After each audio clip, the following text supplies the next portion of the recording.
তোর রূপের অনেক বড়াই, তাই না? আজ আমি কথা দিলাম, তোর থেকে সুন্দরী মেয়ে আমি যদি বিয়ে করতে না পারি তাহলে বলিস। আর আমাদের এতদিনের সম্পর্ক? কিসের সম্পর্ক রে, চরিত্রহীন মেয়ে? তোর কাছে আবার সম্পর্কের মূল্য আছে নাকি? নাইম আমার হাত ধরে বলল, বাদ দে দোস্ত, এর মতো মেয়ের সাথে কথা বলাও পাপ। আমি আর নাইম পার্ক থেকে বের হয়ে গেলাম। খুব কষ্ট হচ্ছিল মনের মধ্যে, যার জন্য আমি মা বাবাকে কষ্ট দিয়েছি। আর সেই মেয়ে এত খারাপ।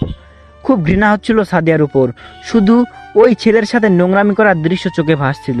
বাসায় এসে মন খারাপ করে থাকায় সবাই আমায় জিজ্ঞাসা করলো কি হয়েছে। পরে আমি সব কাহিনী খুলে বললাম। আম্মু তখন বোঝালো, তোকে তো আগেই বলেছিলাম এই মেয়ে তেমন ভালো না। আরো অনেক কিছু। বাবা বলল, যা হওয়ার হয়েছে, তোকে খুব তাড়াতাড়ি বিয়ে দিয়ে দেব এবং মেয়ে আমাদের পছন্দের। বাসর ঘরের সামনে দাঁড়িয়ে আছি। আমার স্বাস্থ্য ভাবি মানে নীলা ভাবি আমার হাত ধরে টানছে ফুল দিয়ে সাজানো বাসর ঘরে দিয়ে আসতে, যেখানে অপেক্ষা করছে আমার নতুন বউ। কিন্তু আমার একদম ইচ্ছে নেই বাসর ঘরে নতুন বউয়ের কাছে যেতে, কারণ আমার নতুন বউ খুব কালো। তাকে আমার একদম পছন্দ হয় নাই। হয়তো আজীবনেও তাকে পছন্দ তো দূরের কথা, আরও তার প্রতি শুধু আমার ঘৃণা জমা হবে মনের মধ্যে। এতটা রাগ লাগছে এই বিয়েও নতুন বউয়ের কথা মনে পড়লে। মন চাচ্ছে সব কিছু ভেঙে ফেলি। দেখুন ভাবি, আমি যখন বলছি আমি ওই মেয়ের কাছে যাব না তো যাব না। কেন তুমি যাবে না? সে তোমার স্ত্রী, তাকে ভালোবাসো, আদর দেওয়া তোমার কর্তব্য। কিসের স্ত্রী? আমি তাকে স্ত্রী হিসাবে মানি না, ও কখনো মানব না। এমন করো না প্লিজ, নতুন বউ তোমার জন্য বাসর ঘরে অপেক্ষা করছে আর তুমি এমন করছো, এটা কিন্তু খারাপ দেখায় ভাই। ভাবি প্লিজ, আপনি আর কখনো বলবেন না যে ও মেয়ে আমার বউ। আপনি বলুন, আমি কি নিজের ইচ্ছায় বিয়ে করছি নাকি যে আমার বউ বলছেন? যেইভাবেই হোক বিয়ে তো হয়েছে। বিয়ে আমায় জোর করে করিয়েছে, ভালো কথা। আমার থেকে তো আর জোর করে ভালোবাসা আর আদর তো পাবে না। এমন করো না ভাই, না হলে খুব বড় একটা ঝামেলা শুরু হবে কাকাই জানতে পারলে। জানবে, সেই তো আমার জীবনটা নষ্ট করে দিল। পিতা হয়ে ছেলের জীবনের 12টা বাজিয়ে দিলই তো। এখন জানলে আর কি হবে? তাড়াতাড়ি রুমের মধ্যে ঢোকা, ওই যে কাকিমা আসছে। আসলে আসুক, তাতে আমার কি? অনেক হয়েছে ভাই, এখন বউয়ের কাছে যাও, তোমার নতুন বউ তোমার জন্য অপেক্ষা করছে। আপনাকে না বললাম ওই মেয়েকে আমার বউ বলবেন না? তাহলে কি বলবো? আপনার যা ইচ্ছা তাই বলুন, তাও আমার বউ বলবেন না ওকে। আর এত বউ করছেন তো ভালো। ওই মেয়েকে কিভাবে বাড়ি ছাড়া করতে হয় শুধু দেখুন। অনেক হয়েছে শুভ, আর আজে বাজে কথা বলো না। নতুন বউ কিন্তু সব শুনতে পাচ্ছে রুম থেকে, কি ভাববে বলো তো? শুনলে তো ভালো কথা, তাহলে আরেকটু জেনে রাখুক সে। আমি 7 দিনের মধ্যে তাকে আমাদের বাড়ি ছাড়া করব, প্রমিস করলাম। এর মধ্যে আমার আম্মু এসে সামনে দাঁড়িয়ে চোখ গরম করে রইল আমার প্রতি। নীলাভাবে মাথা নিচু করে আছে। রাগী কণ্ঠে মা বলল, এখানে কি হচ্ছে? আর শুভ এখন রুমের বাইরে কেন? কাকিমা শুভকে কখন থেকে রুমের মধ্যে যেতে বলছি, কিন্তু যাচ্ছেই না। নীলা, তোকে না বললাম শুভকে নিয়ে আসতে রুমের ভেতরে? আমি তো রুমের মধ্যে নেওয়ার জন্য হাত ধরে টানছি, তাও তো শুভ এক পাও নড়ছে না। মনে হয় শুভ লজ্জা পাচ্ছে। শুভ, তোর নীলা ভাবি যা বলে তাই কর। রাত অনেক হয়েছে, এখনো বাইরে থাকা ঠিক না। কিসের লজ্জা? আমি কোনো লজ্জা পাচ্ছি না। তাহলে রুমে যা। সব সময় তো তোমাদের কথা আমার চলতে হবে না। চুপ করবি শুভ? কিসের জন্য চুপ থাকবো? সব সময় তো আমি আর তোমাদের কথা চলবো না। এমনিতেও আমার জীবনে 12টা বাজিয়ে দিয়েছো তোমরা। যা করেছি একদম ঠিক করেছি, তোর ভালোর জন্যই করেছি। ভালো তো করছো, জোর করে একটা কালো মেয়ের সাথে আমার বিয়ে দিয়ে দিয়েছো, যাকে দেখা যায় কালো ভূত। কথা কিন্তু ঠিক মতো বলবি শুভ। কিসের ঠিক মতো বলবো? ওই মেয়ে কি কালো ভূত না? সব জায়গায় গায়ের রং দিয়ে বিচার করা যায় না, বুঝলি? তোর মামা নিজে বলেছে এই মেয়ে অনেক গুণ। এই যুগের এমন মেয়ে পাওয়া খুবই কষ্ট, এত গুণী। তোর মামা তো আরো বলেছে তার ছেলে যদি বড় থাকতো তাহলে এই মেয়েকেই ছেলের বউ করতো, এত গুণী মেয়ে। দেখতেই তো কালু, গুণ থেকে আর কি লাভ? তাহলে সাদিয়ার মতো ঢলা মেয়ে এনে দিলে বুঝি খুশি হতি? ওই মেয়ের নাম আমার সামনে নিবে না, বলে দিলাম। আচ্ছা, আর নিব না। এবার বৌমার কাছে যা, অনেকক্ষণ ধরে অপেক্ষা করছে আর অনেক রাতও হয়েছে।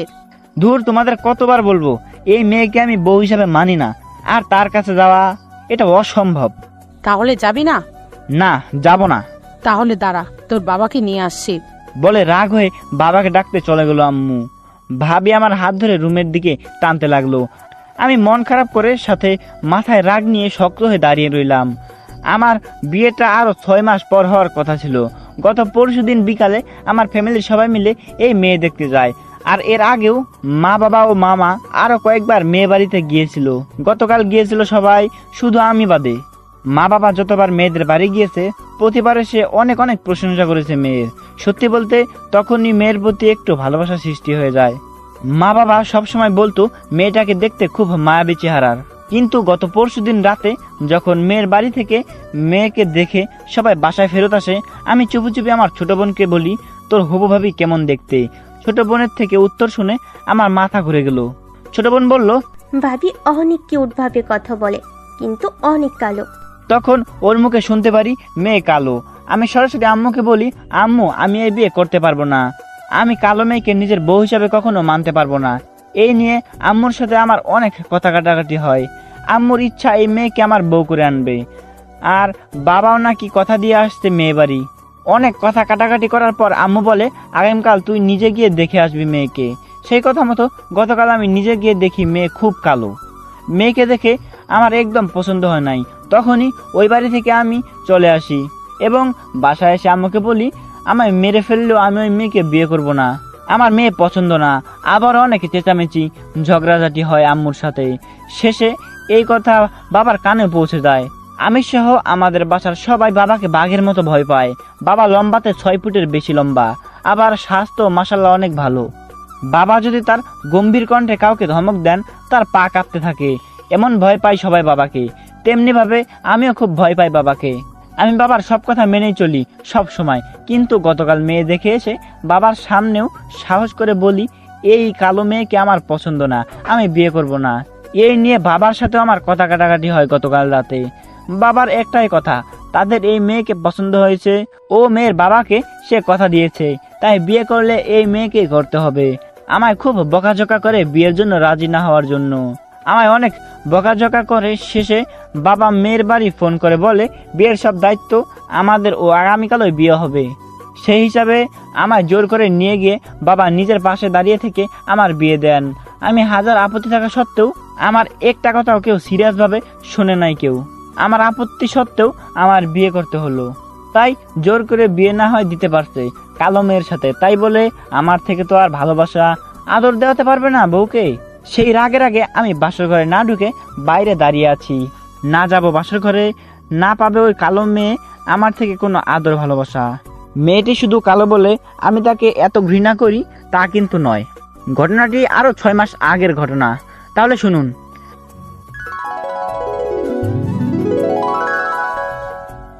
আমি মোহাম্মদ আসলাম হোসেন শুভ, আমার বাসা রংপুর। আমি রংপুর শহরের মধ্যে নতুন একটা রেস্তোরাঁ খুলছি।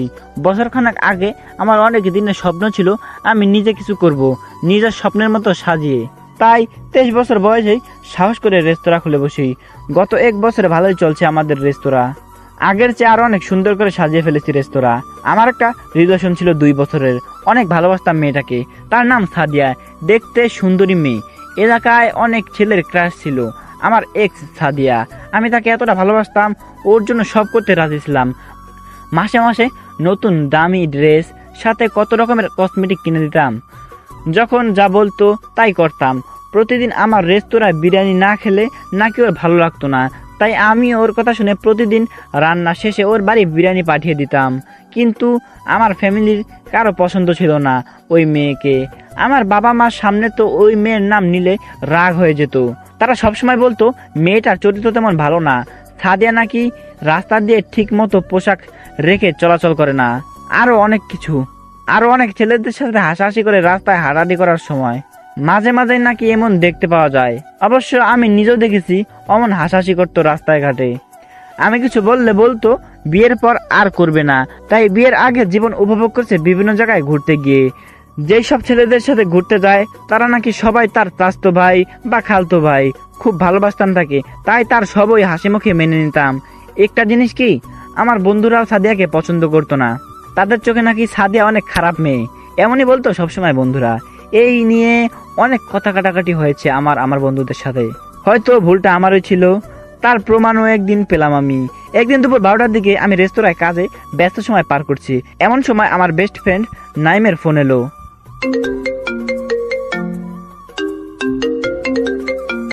তুই এখন কোথায় শুভ? আমি রেস্তোরাঁয়। কেন রে দোস্ত? এক্ষুনি একটু পার্কে আসতে পারবি? না রে, আমি এখন খুব ব্যস্ত। আরে আস তো একটু, তোর ভালোর জন্য বলছি। আরে ভাই সত্যি আমার দোকানে এখন অনেক কাজের চাপ। এখানে আসলে একটা জিনিস দেখতে পাবি, সবসময় তো শুধু আমাদের ভুল বুঝিস, আজ নিজ চোখে দেখবি তুই। এবার বুঝতে পারছি কেন ডাকছিস। নিশ্চয় তুই গার্লফ্রেন্ড নিয়ে ঘুরতে গিয়েছিস এবং টাকার দরকার তোর, তাই না? নিজের গার্লফ্রেন্ডের সামনে আমায় আলু দিয়ে খরচ করাবি? আরে ধুর, এখানে এসে দেখে যা ভাবি কি করছে। ভাবি মানে? সাদিয়া ভাবি রে। ফাজলামি করার জায়গা পাস নাই? আমি এই কিছুক্ষণ আগে কথা বলছি সাদিয়ার সাথে। সাদিয়া বলল ও এখন গোসল করে ঘুমাবে। তাহলে পার্কে গেল কিভাবে? বিশ্বাস কর দোস্ত, তুই একবার এসে দেখে তো যা। যদি আমি মিথ্যা বলি তাহলে যত শাস্তি ইচ্ছা হয় দিবি। যদি মিথ্যা বলিস তাহলে কিন্তু তোর খবর খারাপ আছে। আমি রাজি। আমি রেস্তোরাঁর দায়িত্ব কর্মীদের হাতে নিয়ে সরাসরি পার্কে চলে গেলাম। গিয়ে দেখি নাইম পার্কের গেটে দাঁড়িয়ে আছে। আমায় দেখে আমার কাছে এসে হাত ধরে পার্কের মধ্যে নিয়ে গেল। নাইম নাকি গার্লফ্রেন্ড নিয়ে ঘুরতে এসে সাদিয়াকে পার্কের মধ্যে দেখছে। আমায় নিয়ে গেল পার্কের পিছনের সাইডে একটা ঝোপঝাড় জায়গায়। ওখানে ঝোপের দিকে হাত দিয়ে নাইম বলল, দেখ দোস্ত, ওটা কে? আমি তাকিয়ে দেখি আমার গার্লফ্রেন্ড সাদিয়া একটা ছেলের কোলের উপরে বসে কি সব নোংরামি করছে ছেলেটার সাথে। জড়িয়ে ধরে বাজেভাবে কিস করছে ওই ছেলেকে। অমন একটা দৃশ্য চোখের সামনে দেখে মনের মধ্যে কতটা আঘাত পেয়েছি বোঝাতে পারবো না। যেই সাদিয়ার কখনো হাত ধরি নাই, যদি মাইন্ড করে তাই। আর সেই সাদিয়াকে আজ পার্কে অন্য ছেলের সাথে নোংরামি করতে দেখবো কখনো ভাবি নাই। আর আমি এতদিন এই মেয়ের হয়ে আমার মা বাবার সাথে কত ঝগড়া করছি, আবার বন্ধুদের কথা বিশ্বাস করি নাই, আর উল্টো তাদের সাথে কথা বলা বন্ধ করে দিয়েছিলাম প্রায়। আজ এখন বুঝতে পারছি কত বড় ভুল করেছিলাম। সবাই যে বলতো সাদিয়া খারাপ মেয়ে, আজ নিজের চোখে সেটার প্রমাণ পেলাম। বন্ধুকে কি বলবো কিছু বুঝতে পারছি না, মুখ দিয়ে কোনো শব্দ বের করতে পারছি না। কিছুক্ষণ ওদের নোংরামি দেখে আমার বন্ধু নাইমের হাত ধরে বাড়ি আসার উদ্দেশ্যে পিছনের দিকে টান দিলাম। কি রে দোস্ত, সাদিয়াকে কিছু বলবি না এরপরেও? বাদ দে দোস্ত, এদের মতো মেয়েদের আর কিছু বলার আছে? কিসের বাদ দে? তোর সাথে এমন বেইমানি করলো আর তুই কিছুই বলবি না? বলে কি লাভ আছে আর বল। চল বাড়ি চল তো। চুপ, তুই ছেড়ে দিলেও আমি ছাড়বো না। বলে নাইম কয়েক পা এগিয়ে সাদিয়ার কাছে গিয়ে দাঁড়ালো। তখন সাদিয়া আর সেই ছেলে নোংরামি করতে ব্যস্ত। আশেপাশে কি হচ্ছে তার কোনো খোঁজখবর নেই মনে হয় তাদের দুজনের কাছে। ওই সাদিয়া ভাবি খুব আনন্দে আছেন মনে হচ্ছে। সাদিয়া পেছনে তাকিয়ে আমাকে ও নাইমকে দেখে চমকে ওঠে। তাড়াতাড়ি ওই ছেলের কোল থেকে উঠে 3-4 পা সরে দূরে গিয়ে দাঁড়ালো। কোনো কথা নেই সাদিয়ার মুখে, মুখে একটা ভয়ের ছাপ। মুখে কিছু একটা বলতে গেলেও বারবার আটকে যাচ্ছে। এখানে কি হচ্ছে সাদিয়া? সাদিয়া চুপ। সি সি, তুমি এত নোংরা মেয়ে। আগে যদি জানতাম তুমি এত নোংরা। সি সি। বিশ্বাস করো শুভ, এটা আমার খালাতো ভাই। তোমার এই কথা বলতে একটু লজ্জা হচ্ছে না? তুমি আমায় বিশ্বাস করো না শুভ? আমি নিজ চোখে তোমাকে নোংরামি করতে দেখছি, এরপরেও বিশ্বাস করতে বলছো? C C. সাদিয়া দৌড়ে এসে আমার পা জড়িয়ে ধরলো। আমার ভুল হয়ে গিয়েছে, আর কখনো এমন করব না। নাইম আমার হাত ধরে বলল, এই মেয়ের কথা একদম বিশ্বাস করবি না। এই মেয়ে এর আগে অনেক ছেলের সাথে এই পার্কে এসে এমন করেছে। তুই তো আমাদের কথা বিশ্বাস করতি না। শুভ, তুমি নাইমের কথা একদম বিশ্বাস করবে না। আসলে আমি সুন্দরী তো, নাইম আমাকে পায় নাই, তাই তোমারও আমার মধ্যে ঝগড়া লাগিয়ে দিচ্ছে এমন করে। ওই মেয়ে পা ছাড় বলছি। শুভ তুমি? চুপ, নোংরা বাজে মেয়ে। তোর কথা আমি বিশ্বাস করব তাই ভাবছিস? সাদিয়া পা ছেড়ে দাঁড়িয়ে গেল। তোর রূপের অনেক বড়াই, তাই না? আজ আমি কথা দিলাম, তোর থেকে সুন্দরী মেয়ে আমি যদি বিয়ে করতে না পারি তাহলে বলিস। আর আমাদের এতদিনের সম্পর্ক? কিসের সম্পর্ক রে, চরিত্রহীন মেয়ে? তোর কাছে আবার সম্পর্কের মূল্য আছে নাকি?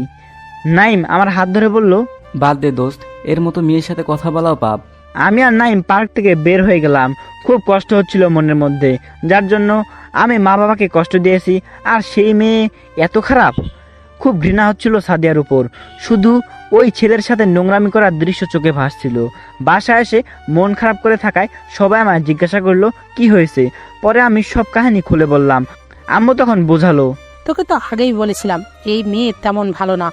আরো অনেক কিছু। বাবা বলল, যা হওয়ার হয়েছে, তোকে খুব তাড়াতাড়ি বিয়ে দিয়ে দেব এবং মেয়ে আমাদের পছন্দের। আমিও বাবার প্রতি সম্মান দিলাম। অনেক জায়গায় মেয়ে দেখা হয়েছিল, কিন্তু মামার দেওয়া এই মেয়ে, বর্তমানে যে আমার বউ, তাকে আমার বাবা মা পছন্দ করে ফেললো।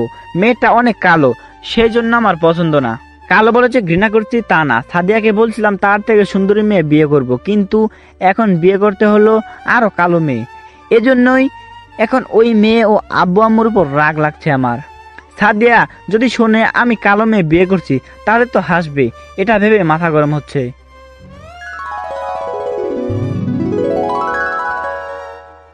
এর মধ্যে আম্মু গিয়ে বাবাকে ডেকে আসলো। শুভ, এত রাতে এখনো বাইরে কি করছো? বাবার এক ধমকে আমার অবস্থা খারাপ, হাত পা কাঁপছে। শুভ ওর রুমে যাচ্ছে না। কেন যাবে না? তোমাদের কথা আমি বিয়ে করছি, তাই বলে সব কথা আমি শুনতে পারবো না। ওই কালো মেয়েকে আমার পছন্দ হয় নাই। এত রাতে ঝামেলা করিস না, যা রুমে যা বলছি। না, আমি যাব না। ওই মেয়েকে আমার রুম থেকে বের করে দাও, তারপর আমি রুমে যাব। তার আগে যাবি না তো? না। আব্বু আম্মুর দিকে তাকিয়ে বলল, এই শুভর আম্মু, আমাদের বাড়িতে মোট কয়টা রুম? মোট 4টা। 4টা? কার কোনটা? একটা তো আমাদের, একটা মেয়ের, একটা ছোট ছেলের, আর একটা শুভর। শুভর রুমে তো এখন ওর বউ আছে, তাই না? ওই রুমে শুভর নতুন বউ তাহলে থাকার জন্য আর কোনো রুম নেই? আছে তো, রান্নাঘর। নতুন বউকে তো আর রান্নাঘরে রাখা যায় না। আর শুভ ওর বউয়ের কাছে যাবে না? তাহলে শুভকে বলো রান্নাঘরে থাকতে। বাড়ির ছেলে রান্নাঘরে হোক রাস্তায় হোক, ঘুমালে সমস্যা নেই। কি থাকবে নাকি রান্নাঘরে শুভ? বউয়ের কাছে থাকতে সমস্যা? তাহলে এমন ছেলেদের রান্নাঘরে থাকা উত্তম। যাও, শুভকে একটা চাদর বালিশ দিয়ে বিছানা করে দিয়ে আসো, আমি রুমে গেলাম। বলে বাবা রুমে চলে গেল। নীলা ভাবি ও আম্মু হাসছে। আমার মনে হয় পাগল পেয়েছে, তাদের হাসি দেখে মনে হচ্ছে। এমনিতে ঠান্ডা পড়তে শুরু করেছে, আবার আজ বৃষ্টি হয়েছে, আর আজ আমায় বলে রান্নাঘরে মেঝেতে ঘুমাতে। মেজাজটা গরম হচ্ছে। নীলামা, যা তো শুভকে রান্নাঘরে বিছানা করে দে। আম্মু হাসতে হাসতে চলে গেল। আমার কথায় কোনো দামই দেয়নি দেখছি। নীলা ভাবি হি হি করে হাসছে। দেখুন ভাবি, এটা কি ঠিক করলো আমার সাথে? আমায় বললো রান্নাঘরে থাকতে। এই জন্য তোমার কতবার বললাম যাও বউয়ের কাছে, গিয়ে বউয়ের সাথে কম্বলের নিচে গিয়ে গল্প করো। শুনলে না তো আমার কথা। এখন থাকো গিয়ে রান্না করে। আমি পারবো না। এখন আর উপায় নেই গো দেবরজি। চলো চলো তাড়াতাড়ি তোমার বিছানাটা করে দিয়ে আসি রান্নাঘরে। তোমার ভাই আবার আমার জন্য অপেক্ষা করছে। ভাবি গো ভাবি, কিছু একটা করুন, মুই রান্নাঘরে যাইতাম না। কিছু একটা করতে পারি যদি আমি যা বলবো তাই করবে, কথা দাও। বলুন। যদি কথা দাও তুমি তোমার বউকে আজ রাতে ভালোবাসা আদর সব দিবে, তাহলে তোমার রুমেই তোমার থাকার ব্যবস্থা করছি। ওই মেয়ের কথা কখনো বলবেন না আমার সামনে। তার কথা মনে পড়লে রাগ ওঠে আমার। তার যে আমি রান্নাঘরে ঘুমাচ্ছি। হায় রে দেবরজি, রেগে যাচ্ছ কেন? আচ্ছা, বউকে ভালোবাসা আদর দিতে হবে না, শুধু রুমে গিয়ে ঘুমাও, কেমন? এখন রুমে গেলে আমার ইজ্জত থাকবে মা বাবার কাছে? তুমি বলবে ভাবি আমায় জোর করে রুমে ঢুকিয়ে দিয়ে বাইরে থেকে আটকে দিয়েছে, তাহলে তো তুমি আর ছোট হলে না। আমি মিথ্যা বলতে পারবো না। ও লে ঢং কত, তার সমাধানও আছে আমার কাছে। কি সমাধান? নীলা ভাবি জোর করে ধাক্কা দিয়ে আমার রুমের মধ্যে ঢুকিয়ে দিল। সে বাইরে থেকে দরজা ধরে বলল, এই যে মিস্টার শুভ, এখন তো বলতে পারবে ভাবি আমায় জোর করে রুমে ঢুকিয়ে দিয়েছে। আপনি খুব চালাক। হয়েছে, আর প্রশংসা করতে হবে না, এবার গিয়ে মন দিয়ে বাসর করো, কেমন? বলে দরজা ঠাস করে আটকে দিল বাইরে থেকে। আমি দরজা ভেতর থেকে লক করে দিলাম। খাটের দিকে এক পলক তাকিয়ে দেখি আমার নতুন বউ খাটের মাঝখানে ঘোমটা টেনে বসে আছে। হয়তো আমাদের বাইরে এতক্ষণ যত রকমের কথা হয়েছে সব শুনতে পেয়েছে। যদি সব শুনে থাকে তাহলে তো কান্নাও হয়তো করছে এতক্ষণে। আমিও তো তাই চাই, আমার কথায় কষ্ট পেয়ে কান্না করে বাড়ি ছেড়ে চলে যাক। কেন জানি এই মেয়েকে একদম সহ্য হচ্ছে না। কিভাবে এই মেয়েকে বাড়ি থেকে তাড়ানো যায় সেই চিন্তা করছি আর হাঁটছি খাটের পাশ দিয়ে। 10 মিনিট হয়ে গিয়েছে। একটা জিনিস খেয়াল করলাম, মেয়েটা কত অসভ্য। সারা জীবন শুনে এলাম স্বামী বাসর ঘরে ঢুকলে স্ত্রী এসে সালাম করে, আর আমি 10 মিনিট হেঁটে পা ব্যথা করে ফেললাম, তাও এসে সালাম করছে না। কত বড় পাজি মেয়ে রে বাবা। না, এর সাথে সংসার করা আমার পক্ষে অসম্ভব। সালাম যখন করবি না তাহলে আমার সালাম লাগবেও না। আমি আবার এত সালাম পাওয়ার লোভ করি না। মনে মনে এমন বকা দিয়ে চেয়ারের উপরে গিয়ে বসে মোবাইল বের করলাম। ফেসবুক অ্যাক্টিভ করার সাথে সাথে শয়তান বন্ধুরা এক এক করে মেসেজ দেওয়া শুরু করলো। কী সব বিড়াল মারা সহ আজে বাজে দুষ্টামি করা শুরু করলো। কোন বিপদে আজ পড়লাম। ফেসবুক থেকে লগ আউট করে ইউটিউবে গিয়ে বাংলা নাটক দেখতে লাগলাম। নাটকের কাহিনীর মধ্যে এমনভাবে ঢুকে গিয়েছি, রুমে যে নতুন বউ আছে ভুলে গিয়েছি। হঠাৎ মনে পড়লো বউয়ের কথা। ঘরে তাকিয়ে দেখি বউ এখনো ওইভাবে খাটের মাঝে বসে আছে। ঘড়িতে দেখি তখন রাত 1টারও বেশি। আপনি এখনো ঘুমান নাই? তার কোনো কথার উত্তর নেই। আপনার কি ঘুম আসে নাই? এখনো কোনো কথা নেই। কি হলো, কথার উত্তর দেন না কেন? ঘুমান নাই কেন এখনো? ইয়ে মানে কি? আমি কোথায় ঘুমাবো? কোথায় ঘুমাবেন মানে? এসেই তো আমার খাটটা দখল করে বসে আছেন। দখল করে যখন বসে আছেন তাহলে ওখানেই ঘুমান। বউ মাথা নেড়ে বলল, এই যে মেয়ে, আপনার ঘুমটা তুলুন তো। আমি তুলবো? তাহলে কি আমি গিয়ে তুলবো নাকি? তুলুন। কাঁপা কাঁপা হাত দিয়ে আস্তে আস্তে ঘুমটা তুলে ফেললো মেয়েটা। দেখতে ভালোই মায়াবী, চোখ দুটো খুব মায়াবী, চোখের পাপড়িগুলো খুব সুন্দর, কিন্তু শরীরের রং কালো, মুখটাও কালো। আপনি কি কান্না করছেন? না তো। বাহিরে যত কথা হয়েছে আপনি কিছু শুনেন নাই? ইয়ে মানে কি? শুনছেন নাকি শুনেন নাই বলুন? শুনেছি। তাহলে কান্না করেন নাই কেন? কান্না তো আসে নাই। এই মেয়ে বলে কি? এত সাহস করে বাবার মুখের উপর কথা বললাম, ওনাকে কালো কালো সহ কত কিছু বললাম, তাও নাকি কান্না আসে নাই। আমি আর ভাবছি এতক্ষণে কান্না করে চোখের পানি দিয়ে বালিশ ভিজে ফেলছে, সকালে বাড়ি থেকে পালাবে, কিন্তু মেয়ের মুখে দেখি কান্না করার কোনো আলামত নেই। বুঝতে আর বাকি রইল না, এই কালো বউ বাড়ি থেকে বিদায় করতে আমার খুব কষ্ট আছে কপালে। শুনুন, আমি এত ঘুরে ফিরে কথা বলতে পারি না, তাই সরাসরি বলে দিচ্ছি, আপনাকে আমার পছন্দ হয় নাই। আপনাকে আমি কখনো বউ হিসাবে মানতে পারবো না, এমনকি স্বামী হিসাবে আমার থেকে কখনো আদর ভালোবাসা পাবেন না। মেয়েটা চুপ করে আছে। চুপ করে থেকে কোনো লাভ নেই। আপনার জন্য ভালো হবে আপনি আগামীকাল সকালেই আমাদের বাড়ি থেকে চলে গেলে, কারণ আমি আপনাকে কখনোই গ্রহণ করব না। তার চোখ ফুলে উঠেছে চোখের জলে। তার চোখে পানি দেখে কেমন যেন নিজের মনের মধ্যে খারাপ লাগতে লাগলো। তাহলে মেয়েটাকে কি বেশি বেশি বলে ফেললাম? হয়তো প্রথমে এইভাবে আঘাত দিয়ে কথা বলা উচিত হয় নাই। আপনার চোখে পানি কেন? চোখ মুছতে মুছতে বলল, আপনি কি সব কথাই বলেন? আপনার থেকে আমি কখনো আদর ভালোবাসা চাইবো না। আপনি না চাইলে আপনার চোখের সামনেও কখনো আসবো না, কিন্তু প্লিজ আমায় তাড়িয়ে দিবেন না। আপনার পায়ের কাছে আমায় একটু জায়গা দিবেন। কেন জানি মেয়েটার কান্না মুখ দেখে আমার খুব কষ্ট হতে লাগলো। আজ পায়ের কাছে, তারপর 2 দিন পর বুকের জায়গা চাইবেন, এমন মতলব করছেন, ঠিক না? বিশ্বাস করুন, আমি তেমন কোনো মতলব করি নাই। আমায় তাড়িয়ে দিলে আমার ভবিষ্যৎ জীবন বলতে আর কিছুই থাকবে না। আমার আর কোথাও যাওয়ার জায়গা থাকবে না। কেন, আপনার পিতার বাড়ি? কিছু একটা বলতে গিয়ে চুপ হয়ে গেল।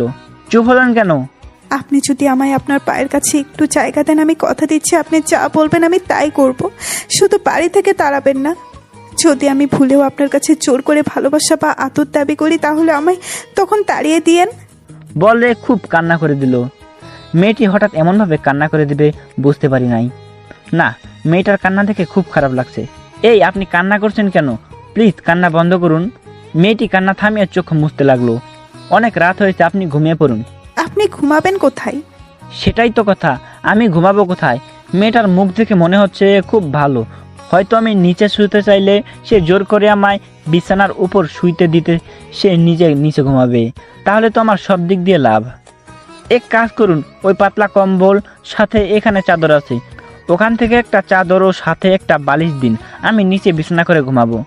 সে তার শরীরে লাল বেনারসি ঠিক করতে করতে খাট থেকে নেমে আমার দেখানো ওয়ার্ড্রোব থেকে একটা চাদর বের করে বিছানা পাতলো, সাথে পাতলা কম্বলও দিল।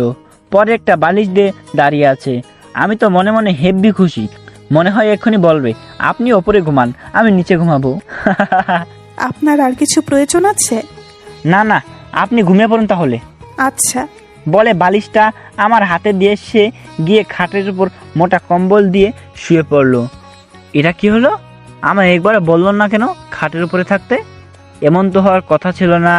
এই ঠান্ডার মধ্যে আমি নিচে শুলে তো নিশ্চিত ঠান্ডায় জমে বরফ হয়ে যাব। সে নাকি আমার বউ, তাহলে একবার ভাবলো না আমার কথা? ঠান্ডার কথা মনে পড়লে আমার কান্না চলে আসছে। ও মা গো, বিয়ে করে আমার জীবন তেজপাতা হয়ে গেল গো মা। বালিশ নিয়ে মন খারাপ করে নিচে শুয়ে পড়লাম। বউ খাটের উপর শুয়ে তার ড্যাব ড্যাবে চোখে আমার দিকে তাকিয়ে আছে। গরম কম্বলের নিচে শুয়েছে তো আরামে আছে মনে হচ্ছে। যত কষ্ট শুধু আমার। আপনি আমার দিকে ওইভাবে তাকিয়ে আছেন কেন? অন্যদিকে ঘুরে ঘুমান। সে আমার ধমক খেয়ে অন্যদিকে ঘুরে গেল। 10 মিনিট পরেই আমার অবস্থা খারাপ হতে লাগলো ঠান্ডায়। নিচ থেকে ঠান্ডা উঠে হাত পা বরফ হয়ে যাচ্ছে। মেয়েটার উপর রাগ হচ্ছে, তার জন্য আজ আমার এমন কষ্ট করতে হচ্ছে। কোনোভাবে ঘুম আসছে না। আর এত ঠান্ডায় ঘুম আসার কথাও না সহজে। প্রায় 1 ঘন্টার বেশি সময় হয়ে গেছে ঘুমানোর চেষ্টা করছি, কিন্তু ঘুম কোথায় যে গিয়েছে খোঁজই নেই। মনে মনে চিন্তা করলাম, মেয়েটাকে কি আরেকবার ডেকে উঠাবো নাকি, যদি এবার খাটের ওপর শুইতে বলে, না হলে তো ঠান্ডায় জমে যাব। যেই ভাবনা সেই কাজ। আপনি কি জেগে আছেন? কয়েকবার ডাক দেওয়ার পর আমার দিকে ঘুরে তাকালো। আপনি আমায় কিছু বলছেন? আপনার কাপড় ঠিক করুন। মানে? আপনি আমার দিকে ঘুরতে গিয়ে আপনার শরীর থেকে কম্বল সরে গিয়েছে, আপনার পেট থেকে কাপড় সরে গিয়েছে, পেট দেখা যাচ্ছে। সে নিচ দিকে তাকিয়ে দেখে পেটে কাপড় নেই, তাড়াতাড়ি কাপড় ঠিক করে পেট ঢেকে নিল। খুব লজ্জা পেয়েছে, তার মুখ দেখে বোঝা যাচ্ছে। আচ্ছা, আপনার নাম কি? আপনি আমার নাম জানেন না? জানলে কি আর বলতাম নাকি? নাম মনে নেই, বলুন। আমার নাম তুরি। তুরি নাকি তরি? তুরি। আমি যদি তুরির জায়গায় তরি বলি তাহলে সমস্যা আছে আপনার? না। আবার রাগ হলেন নাকি? মাতবরি করে আবার নাম পাল্টিয়ে দিলাম বলে? না না, রাগ হব কেন? বাসর রাতে স্বামীর থেকে নতুন নাম পাওয়া তো ভাগ্যের ব্যাপার। আপনাকে না বললাম আমার কখনো স্বামী বলবেন না? তাহলে কি বলবো? এখন থেকে আমার ভাইয়ার নজরে দেখবেন, সবসময় শুভ ভাইয়া বলবেন, ওকে? আচ্ছা। মনে থাকে যেন। আচ্ছা, আপনাদের বাসায় একটা মেয়েকে দেখলাম, অনেক সুন্দরী। সে আপনার কি হয়? আপনি কি তোরার কথা বলছেন? আজ বিয়ের সময় খাবার শেষে যে দই এনে দিলেন, দেখতে তো খুব সুন্দরী। ওই তো তোরা, আমার ছোট বোন, খুব সুন্দরী, তাই না? ও, ওকে দেখার জন্য তো প্রায় দিনই ছেলেপক্ষ আসে আমাদের বাসায়। অনেক ছেলের পরিবার তো তরিকে বউ করে নিতেও জোর করছে। শুধু আমার বিয়ের জন্য ওর বিয়ে আটকে ছিল। এবার আমার বিয়ে হয়েছে, ঠিক ওর বিয়েটাও হয়ে যাবে এবার। জানেন, ওর সাথে প্রেম করার জন্য অনেক ছেলেরা পেছনে পেছনে ঘোরে, অনেক কিছু গিফট দেয় ছেলেরা ওকে, এমনকি দামি দামি চকলেট বক্সও দেয় তোরাকে। সেগুলো তোরা বাসায় এনে খায়, আমাকেও খেতে বলে, কিন্তু আমি খাই না। তার মানে আপনার বোন পাজি?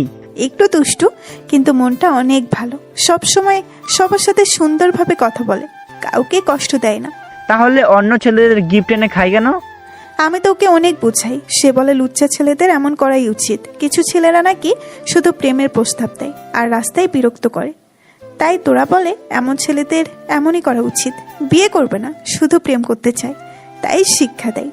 আপনার বোন তো অনেক চালু। একটু চালু টাইপের। বলে নিজের ছোট বোনের প্রশংসা করতে শুরু করলো। তার বোনকে শাড়িতে কেমন লাগে, মেকআপ করলে কেমন লাগে, এমন হাজার কথা বলতে লাগলো। আমার তো মেজাজটাই গরম হচ্ছে। যেই জন্য ডেকে তুললাম যেন আমায় খাটের উপর গিয়ে শুইতে বলে, তা না বলে বোন এটা বোন ওটা বলেই যাচ্ছে। আমার তো বকবক শুনতে শুনতে মাথায় রক্ত উঠে গেল। এই আপনি চুপ করেন তো, সেই কখন থেকে বকবক করছেন, থামার নামই নেই। যান, চুপ করে ঘুমান। তরি চুপ হয়ে অন্যদিকে ঘুরে ঘুমিয়ে পড়লো। আমার আর বুঝতে বাকি রইল না, আমার জায়গায় আজ আর খাটে হচ্ছে না। অনেক কিছু কল্পনা করতে করতে কখন যে ঘুমিয়ে পড়েছি মনেই নেই। সকালে যখন ঘুম ভাঙলো দেখি মোটা কম্বল আমার শরীরে দেওয়া। সেই জন্য হয়তো শেষ রাতে একটু ভালো ঘুম হয়েছে, কিন্তু তরি কম্বল দিল কখন আমার শরীরে কিছুই বুঝতে পারলাম না। মেয়েটা মনে হচ্ছে এমনি অনেক ভালো আছে, সব কথা মানে, কিন্তু যত ভালোই হোক ওই সাদিয়ার সাথে জিততে হলে মেয়েটাকে আমার জীবন থেকে সরিয়ে দিয়ে সুন্দরী একটা মেয়ে বিয়ে করতে হবে। বিছানা থেকে উঠে বাইরে থেকে ব্রাশ করে যখন রুমে আসলাম দেখি নিচে করা বিছানা তরি গুছিয়ে ফেলছে। আমায় বলল, শুভ ভাই আপনি বসুন, আমি গোসল করে এসে আপনার নাস্তা দিচ্ছি। বলে সে গোসল করতে চলে গেল। 10 মিনিট পর গোসল করে নতুন একটা শাড়ি পরে মাথায় তোয়ালে দিয়ে চুল মুছতে মুছতে রুমে আসলো। আমি চোখ সরাতে পারছি না। কালো মেয়েও এত কিউট হয় আগে জানতাম না। এত মায়াবী তার তাকানো, মনে হচ্ছে তার মুখের দিকে তাকিয়ে থাকি। সে এসে আমার থেকে একটু দূরে খাটের উপর বসে চুল আঁচড়াতে লাগলো। আপনি কি প্রতিদিন সকালে ঘুম থেকে উঠে গোসল করে সাজগোজ করেন? আমি তো সাজগোজ করি না, গোসলও প্রতিদিন দুপুরেই করি, আজ শুধু সকালে করলাম। সাজগোজ বলতে মাথায় শুধু তেল লাগাই, তাছাড়া কিছু না। তাহলে সাজগোজ করেন না কেন? আমি তো এমনিতেই অনেক কালো, তারপর আবার সাজগোজ করলে হয়তো আরো বিশ্রী দেখতে লাগবে। ও, তারপর আমি সকালের নাস্তা করে রুম থেকে বের হব, এমন সময় আম্মু ডাক দিল। কোথায় যাচ্ছিস শুভ? কোথায় যাচ্ছি মানে? প্রতিদিন যেখানে যাই সেখানে, আমার কাজে আমি যাচ্ছি। পাগল হলি নাকি তুই? গতকাল বিয়ে হয়েছে আর আজ কাজে যাচ্ছিস? আর বিয়ে? আমি ওই বিয়ে মানি না। বিয়ে বিয়ে করে আমার এত নাচার টাইম নাই। বৌমাকে নিয়ে আজ তার বাপের বাড়ি যেতে হবে তো, তুই জানিস না? আমি পারবো না। ঝামেলা করিস না শুভ, একটু পর বৌমাকে নিয়ে ওর বাপের বাড়ি যা বলছি। যেতে হলে তাকে একাই যেতে বলো, আমি পারবো না। তোর বাবাকে ডাক দিব? যাও, দেও ডাক, তাও আমি পারবো না। আর শোনো, তাকে বলো বাপের বাড়ি গিয়ে ওখানে থেকে যেতে, আমার জীবন জ্বালাতে আবার যেন ফিরে না আসে। বলে আমি বাসার বাইরের দিকে হাঁটা দিলাম। তরিকে দেখলাম মনমরা করে আমার দিকে তাকিয়ে আছে। আম্মু তো খুব রেগে আছে। এমন কথা না বললে উপায় ছিল না আমার। সারাদিন রেস্তোরাঁর কাছে ব্যস্ত থেকে বিকালে বাসায় আসলাম। রেস্তোরাঁর কাজ শেষ বলতে, ছোট রেস্তোরাঁ তো, একজন বাবুর্চি আছে, সে রান্না করে দেন, আর আমি শুধু ক্যাশ সামলাই, আর 2 জন কর্মী আছে। তাছাড়া আমি রান্না করি না, ও রান্না পারিও না করতে। আজ সারাদিন বাসায় আর কোনো ফোনও করলাম না। বাসায় এসে সব রুমে উকিয়ে দিয়ে দেখলাম তোরই কোনো রুমে নেই। তাহলে কি তোরই চলে গিয়েছে বাড়ি ছেড়ে? গেলে তো ভালোই হয়েছে, একদিনের মধ্যে ঝামেলা বিদায় হলো। খাটের উপর শুয়ে শুয়ে ভাবছি তোরই চলে যাওয়ার কথা, আর মুস্কি মুস্কি হাসি দিচ্ছি। এর মধ্যে আমার ছোট বোন মায়া রুমে এলো। ভাইয়া, তুমি একা একা হাসছো কেন? ওই মেয়েটা অবশেষে পালিয়ে গিয়েছে, তাই না? হা হা হা হা হা হা। ওই মেয়ে মানে? আরে তোরই কথা বলছি। গতকাল থেকে এত এত কথা শুনিয়েছিলাম যে আজই আমাদের বাসা থেকে পালিয়েছে। হা হা হা হা। এত তাড়াতাড়ি এত বড় কাজে সফল হবে বুঝতে পারি নাই রে। ভাইয়া, তুমি এত খারাপ? শেষ পর্যন্ত ভাইয়া তুমি ভাবিকে বাপের বাড়ি পাঠাতে এত শয়তানি বুদ্ধি করছিলে? কত বড় শয়তান তুমি! তুই ছোট মানুষ, ছোট মানুষের মতোই থাক। আগে বল কখন গিয়েছে সে? ঘরে ডিম গিয়েছে। তার মানে যায় নাই? আরে না, ভাবি রান্নাঘরে আমার জন্য নুডলস রান্না করে দিচ্ছে। তুমি খাবে নুডলস? দিব না। ওই পাজি মেয়ে, নতুন বউকে দিয়ে কেউ লুডুস রান্না করায়? আমি কি বলছি নাকি রান্না করে দিতে? আমি শুধু বললাম ভাবি এখন একটু নুডলস খেতে পেলে দারুণ হতো, আর অমনি ভাবি বলো আমি রান্না করে দিচ্ছি। তুমি বলো ভাইয়া, তাকে মুখের ওপর মানা করে দিতে পারি নাকি? তাহলে তো বেয়াদবি হয়ে যাবে। খুব চালাক হয়েছেন তো আপনি। কুরে নিজের রান্না করতে আলসামি লাগে তাই না? যা বের হ আমার রুম থেকে। মায়া মুখ ভেঙচি কেটে চলে গেল। নুডলসের কথা শুনে আমার তো খুব লোভ লাগছে। ওই আম্মু, আম্মু। কিছুক্ষণ পর আম্মু রুমে এলো। কি হয়েছে? আমি নুডলস খাবো, যাও নুডলস রান্না করে দাও। অপেক্ষা কর, বৌমা রান্না করছে নুডলস। রান্না শেষ হলে তুরিকে বলবো তোকে দিয়ে যেতে। তাকে চিনি না, জানি না, তার হাতের নুডলস খাবো আমি? কখনো না। তুমি যাও, আমায় রান্না করে দাও।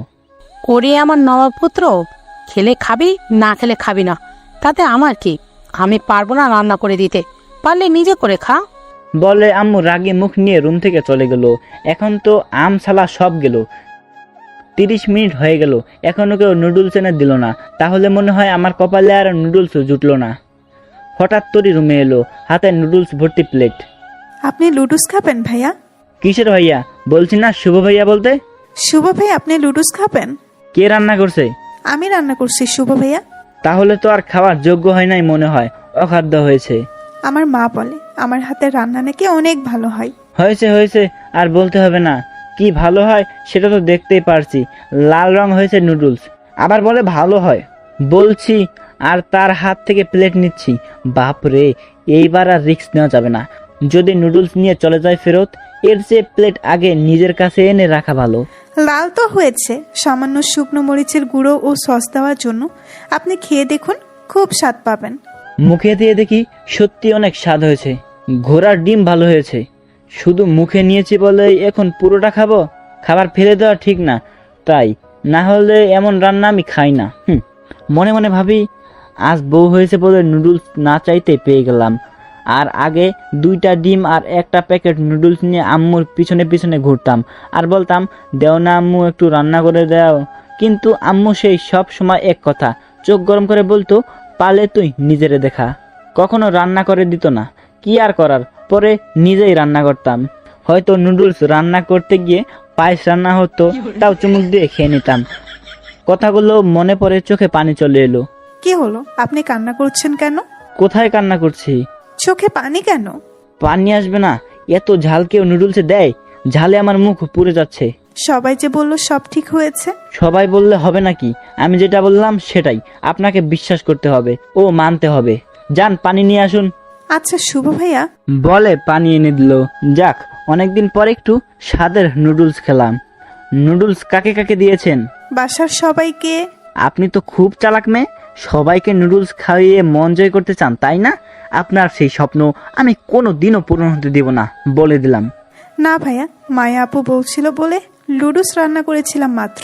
আপনি তো খুব বেয়াদব মেয়ে, মুখে মুখে তর্ক করেন। যান সামনে থেকে, যান বলছি। তরি চলে গেল রুম থেকে। আমি কিছুক্ষণ বিশ্রাম নিয়ে রাতে বন্ধুদের সাথে আড্ডা দিতে বের হলাম। বন্ধু নাইমকে দেখি হালিম খাচ্ছে পাড়ার মোড়ে বসে। নতুন জামাই বাড়ি থেকে বের হয়েছে বুঝি? চুপ শালা, ভাবির সাথে গতকাল রাতে কি হলো রে দোস্ত? পরে বলবো, আগে হালিম খেয়ে নেই। হালিম অর্ডার দেওয়ার কিছুক্ষণ পর হালিম দিয়ে গেল। আমি হালিম খাচ্ছি। দোস্ত বললি না গতকাল ভাবির সাথে কি হলো? অনেক ঝগড়া হয়েছে, ঝামেলা হয়েছে। মানে? আরে আমি ওই মেয়েকে বউ হিসাবে মানি না। তোর মনে নেই সাদিয়াকে বলছিলাম তার থেকে সুন্দরী মেয়ে বিয়ে করব, কিন্তু কপাল খারাপ হলে যা হয়। আমার মা বাবা জোর করলো, কালো একটা মেয়ের সাথে আমার বিয়ে দিয়ে দিল। আরে বাদ দে ওই সাদিয়ার কথা। ওইসব খারাপ মেয়ের সাথে আবার বাজি ধরা হলো নাকি? আমি ওকে দেখিয়ে দিব, বুঝলি? লাগলে ওই মেয়েকে ডিভোর্স দিয়ে আবার নতুন করে সুন্দরী মেয়ে বিয়ে করব। তুই দোস্ত আবার ভুল করছিস। সব জায়গায় সুন্দর দিয়ে বিচার করা যায় না। আগে হলো মেয়ের চরিত্র ও ভদ্রতা। থাক, এত জ্ঞান দিবি না। সাদিয়াকে বলছি যখন তার থেকে আমার বউ বেশি সুন্দরী হবে, তাহলে তাই হবে। তাহলে ভাবির কি হবে? কই তোর ভাবি? গতকাল আমি ওই মেয়েকে বলে দিয়েছি সে আমার থেকে স্বামীর অধিকার পাবে না, বাপের বাড়ি চলে যেতে বলছি। তুই কি রে ভাই, নতুন বউকে কেউ এভাবে বলে? বউ তারাতে এমন বলতে হয়। আচ্ছা বাদ দে, অন্য কিছু বল। তারপর আরো 2 বন্ধু এলো। ঘন্টাখানেক সময় বন্ধুদের সাথে আড্ডা দিয়ে যখন বাসার দিকে আসবো, তখন নাইম পেছন থেকে বলল, এই হালিম নিবি না? খেলাম তো, আবার নিব কেন? ভাবির জন্য নিবি না? মনে নেই ভাবির কথা? আরে ধুর, ওই মেয়ের জন্য আমি হালিম নিব? খেয়ে আর কাজ নেই। আচ্ছা তোর নিতে হবে না, আমি নিচ্ছি। তুই শুধু ভাবির হাতে পৌঁছে দিস। তারপর নাইম 2 বাটি হালিম প্যাক করে দিয়ে আমার হাতে দিল। আমি বাসায় চলে এলাম। এসে দেখি তোরি মায়ার রুমে লুডো খেলছে। আমি আমার রুমে সরাসরি চলে গেলাম। একটু পরেই তোরি আমার রুমে এলো। ওখানে হালিম আছে আপনার জন্য। ও আচ্ছা। সে গিয়ে ব্যাগ খুলে 2 বাটি বের করে আমার দিকে তাকিয়ে একটা হাসি দিল। এত হেসে লাভ নেই, আমি আপনার জন্য আনি নাই। আমার বন্ধু নাইম আপনার জন্য পাঠিয়েছে, সে কিনে। আমি শুধু এনে দিলাম। কোথায় যাচ্ছেন এগুলো নিয়ে? মায়া, ছোট ভাইয়া ও মা বাবাকেও দিতে। আচ্ছা যান, আপনিও কিন্তু খাবেন কেমন? আচ্ছা। তোরই হালিম নিয়ে চলে গেল। মেয়েটা এমনি অনেক ভালো আছে, অনেক মিশুক। একদিনে সবার মন জয় করে ফেলছে। রাতের খাওয়া দাওয়া করে রুমে এসে দেখি তোরই নিচে বিছানা করছে। মেয়েটার কি সাহস, আজও আমায় নিচে শুতে দিবে। আপনি আজও নিচে বিছানা করছেন কেন? আপনি তাহলে কোথায় ঘুমাবেন? কোথায় মানে? বিছানার উপর। তাহলে আমি কোথায় ঘুমাবো? কোথায় মানে? বিছানার উপর। বাসায় হাঁস মুরগি পালন করলেও যত্ন নিতে হয়, আর আপনি তো মানুষ। শীতের দিনে তো আপনাকে আর নিচে ঘুমাতে দেয়া যায় না, তাই খাটের উপরেই থাকবেন। কিন্তু শর্ত হলো আমার থেকে 2 ফুট দূরে সরে থাকবেন। যদি ঘুমের মধ্যে 2 ফিটের মধ্যে চলে আসি তাহলে? তাহলে আর কি, এক ধাক্কা দিয়ে খাট থেকে ফেলে দেব। হ্যাঁ। হ্যাঁ না আমি গিয়ে শুয়ে পড়লাম। তোরিও শাড়ি ঠিক করতে করতে শুয়ে পড়লো আমার থেকে একটু দূরে দূরে। শুভ ভাইয়া, আপনি কম্বল কোনটা নেবেন, মোটা নাকি পাতলাটা? আমার মোটা কম্বল দিন। আপনি তো মোটা শাড়ি পরা, পাতলা কম্বল নিলেও ঠান্ডা লাগবে না। আচ্ছা ভাইয়া। আমার রুমে টিভি থাকায় আমি টিভি অন করে নিউজ দেখতে লাগলাম। নিউজ শেষ হওয়ার পর টিভি বন্ধ করে দিলাম। তাকিয়ে দেখি তোরির চোখ বন্ধ। ঘুমিয়ে গিয়েছেন নাকি? না ভাইয়া, ঘুম এখনো আসে নাই। তাহলে যে চোখ বন্ধ দেখলাম? আমার ঘুম না এলে চোখ বন্ধ করে রাখি যেন ঘুম আসে। আচ্ছা ভালো। আপনি কি আবার নাটক সিরিয়াল দেখেন নাকি? 2টা সিরিয়াল দেখি, বউ ভাত শাশুড়ি। কে বেশি ঝগড়াটি আর বইয়ের টাইটা অবশেষে সোজা হলো জামাই, এই দুটোই দেখি। এগুলো তো দেখবেনই, না হলে কি শাশুড়ি ননদের সাথে ঝগড়া করে জিতা যাবে নাকি, তাই না? ইয়ে মানে? আর ইয়ে মানে বলতে হবে না। আগামীকাল থেকে নাটক একটাও দেখবেন না, ওকে? আচ্ছা ভাইয়া। আচ্ছা ভাইয়া আবার কি বলুন? আর দেখবো না। ভয় দেখানোর জন্য জোরে একটা ধমক দিয়েছি, কাজও ভালোই হয়েছে, চমকে উঠেছে। আর দেখবো না। এই তো গুড গার্ল। তাই আপনার না বাপের বাড়ি যাওয়ার কথা ছিল আজ, কই গেলেন না তো? আপনি তো নিয়ে গেলেন না। আমি তো নিয়ে যেতে পারবো না, আপনি একাই চলে যাবেন, ওকে? বিয়ের পর প্রথমবার স্বামীকে সাথে না নিয়ে গেলে সবাই আজেবাজে কথা বলবে ভাইয়া। আমি একা যেতে পারবো না ভাইয়া, এতে না হলে আমার মা বাবার ইজ্জত থাকবে না। কথাগুলো তো ঠিকই বলছে, কিন্তু আমার এখন অনেক কাজের চাপ আছে, আমি তো যেতে পারবো না। আপনি যখন ফ্রি হন তখন আমায় নিয়ে যাবেন, সমস্যা নেই। আপনি পড়াশোনা জানেন? সামান্য একটু। কোন ক্লাস পর্যন্ত পড়ছেন? 8ম শ্রেণী পর্যন্ত। তারপর আর পড়েন নাই কেন? মা বাবা আর পড়ার নেই। পড়াবে কেমন করে? আপনার মাথায় যত গোবর ভরা, তাকে দিয়ে আবার পড়াশোনা হবে নাকি? আপনি তো একটা গরু। আমি গরু? আপনি গরু না, তাহলে কি আমি গরু? আচ্ছা ভাইয়া, একটা কথা বলি, আপনি একবার আমায় পিতার বাড়ি নিয়ে গেলেন, ওখানেই ফেলে চলে আসবেন তাই না? আর আপনার সাথে করে জীবনেও ফেরত আনবেন না তাই না? মেয়েটা হঠাৎ এমন একটা প্রশ্ন করেছে, কি উত্তর দেবে বুঝতে পারছি না। তখনকার কথা তখন দেখা যাবে। আপনি এখন বকবক না করে ঘুমান। তোরই আবার চোখ বন্ধ করে ফেললো। আমিও ঘুমিয়ে পড়লাম শরীরে কম্বল পেঁচিয়ে। ভোর রাতে ঘুম ভাঙলো তোরির ডাকে। শুভ ভাইয়া উঠুন, শুভ ভাইয়া উঠুন। কি হয়েছে, ডাকছেন কেন? আজান দিচ্ছে তো, নামাজে যাবেন না? আপনি নামাজ পড়েন? কেন আপনি নামাজ পড়েন না? মানে এখন আপনিও আমার মতো মানে বলছেন ভাইয়া?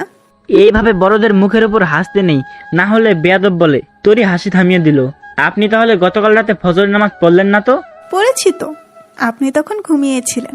তাহলে গতকাল আমায় ডাক দিলেন না কেন? গতকাল তো আপনি অনেক রেগেছিলেন। আজ বুঝি আমি রেগে নেই? আজ একটু রাগ কম। আপনি বুঝি মুখ দেখে সব বুঝতে পারেন? একটু একটু। তাহলে বলুন তো এখন আমার মনে কি বলছে? এখন আপনার মুখ দেখে মনে হচ্ছে আপনার মন বলছে তাড়াতাড়ি আমায় বাথরুমে যেতে হবে, না হলে প্যান্ট ভিজে যাবে। আর কোনো কথা পেলেন না বলার জন্য একদম সত্যিটাই বলে দিলেন। তাড়াতাড়ি সরুন তো, আমি নামবো। কি মেয়ে রে বাবা, একদম লজ্জায় ফেলে দিল। আমি বাথরুম থেকে একসাথে অজু করে বের হয়ে দেখলাম তোরই নামাজে দাঁড়িয়ে গিয়েছে। আমি দরজা বন্ধ করে দিয়ে মসজিদে চলে গেলাম। মসজিদ থেকে এসে দেখি তোরই খাটের উপর বসে আছে। আপনি এখনো বসে আছেন কেন? আপনার জন্য। মানে? আপনি মসজিদ থেকে আসবেন তার অপেক্ষা করছিলাম। ও আচ্ছা, এবার ঘুমিয়ে পড়ুন। আমি গিয়ে কম্বল জড়িয়ে শুয়ে পড়লাম। সে আমার পাশে শুয়ে পড়লো। আচ্ছা ভাইয়া, আপনি সকালে চা পান করেন ঘুম থেকে উঠে? আর চা আম্মুকে যদি বলি তাহলে বলে বানিয়ে খা। তাহলে এখন থেকে সকালে আপনাকে আমি চা বানিয়ে দিব, কেমন? আপনি আমাকে চা বানিয়ে দিয়ে বুঝি আমার মন জয় করতে চান, তাই না? খুব চালাক আপনি। একদম না, আপনি শুধু নেগেটিভ চিন্তা করেন কেন? এই যুগের মেয়েদের নিয়ে বিশ্বাস নেই, বেশিরভাগ বদবুদ্ধির কারখানায় এক একজন। আমি অমন কোনো সুযোগ নিব না, আমায় বিশ্বাস করতে পারেন। আচ্ছা করলাম, এখন ঘুমিয়ে পড়ুন। আমি আর তরি ঘুমিয়ে পড়লাম। সকালে ঘুম থেকে জাগার পরই তরি চা করে আনলো। কতদিনের শখ ছিল ঘুম থেকে উঠেই চা খাবো, আজ বিয়ের পর সেটা পূরণ হলো। 8:30টার দিকে নাস্তা করতে টেবিলে গেলাম। তরি আর মায়া কি বিষয় যেন আলোচনা করছিল। আমায় দেখে চুপ হয়ে গেল। আমায় দেখে চুপ হলেন কেন? ভাবি, তুমি কিন্তু ভুলেও ভাইয়াকে বলবে না, না হলে ভাই আমাকে বকা দিবে। আপনি বলুন কি নিয়ে আলোচনা হচ্ছিল, এটা আমার আদেশ। মায়া আপু বলছিল ভাত খাবে না, পরোটা করে দিতে। মায়া আবার আপনার আপু হলো কিভাবে? আপনার বয়স কত? 19 থেকে 20 বছর হবে। মায়ার মাত্র 12। এইটুকু পিচ্চিকে কেউ আপু বলে নাকি? আর আপু বলবেন না। ছোট মানুষ তো, বললে সমস্যা নেই। ওর সমস্যা না থাকলেও আমার সমস্যা আছে। ওকে আর আপু বলবেন না, কেমন? সবসময় মনে রাখবেন, বাড়ির একমাত্র মেয়ে ও ছোট মেয়েদের আদর দিলে তারা বাদর হয়ে যায়। ভাবি জানো, ভাইয়া না সবসময় আমি নিয়ে হিংসে করে। আমি তোকে নিয়ে হিংসা করি তাই না? আপনি ওর জন্য একটাও পরোটা বানাবেন না, এটা আমার আদেশ। ভাইয়া এমন করো না, নতুন ভাবির হাতের পরোটা কেমন স্বাদ হয় একটু খেয়ে দেখতে দাও। তোর তো সবার হাতের পরোটাই পছন্দ হয়, শুধু খাই খাই স্বভাব। তরি ম্যাডাম, আপনি কিন্তু পরোটা করবেন না। নিজের বইয়ের নামটাও জানো না, আবার এসেছে বউকে আদেশ করতে। নাম জানি না মানে? ভাবির নাম তরি না, তুই, বুঝলেন? তোর থেকে আমার জানতে হবে না, আমি যেটা বলছি সেটাই সঠিক। ভাবি আপনার নাম কি? আপনি নিজের মুখেই ভাইয়াকে শুনিয়ে দিন তো। আমার নাম তুরি, কিন্তু মায়া আপু তোমার ভাইয়া আমার নাম দিয়েছে তরি। ও মোর খোদা, এই কালা বউ রাখবো না। আর কত কিছু বলে ঝামেলা করলো, আর বইয়ের নাম দেওয়া হয়েছে আদর করে। আরো কত ঢং যে দেখবো। তোর আর কিছু দেখতে হবে না, তুই তোর মতো করে খা তো। মায়া বেচারির মন খারাপ হয়ে গিয়েছে। পরোটা না পেয়ে আমার প্লেটে যখন তরি ভাত দিবে তখন বললাম, ভাত এখন দিয়েছে না। তাহলে কখন দিব? মায়ের জন্য যখন পরোটা করবেন তার সাথে আমার জন্য 3-4টা পরোটা কি বানানো যাবে? তরি আর মায়া হেসে দিয়েছে। জানো ভাবি, আমার ভাইয়া কিন্তু খাওয়া দাওয়ার ওস্তাদ। সব সময় ভিআইপি খাওয়া দাওয়া করতে চায়, একটু পেটুক পেটুক ভাব। মায়া আপু এভাবে বড় ভাইয়াকে বলতে হয় না। শুভ ভাইয়া একটু অপেক্ষা করুক, আমি পরোটা করে এক্ষুনি আনছি। বলে তরি একটা হাসি দিয়ে চলে গেল। কিছুক্ষণ পর পরোটার সাথে ডিম ভেজেও নিয়ে আসলো তরি। খাওয়া দাওয়া শেষ করে আমি কাজে চলে গেলাম। আজ কাজে যাওয়ার সময় কোনো ঝামেলা করলাম না। 11টার দিকে আম্মু ফোন দিল।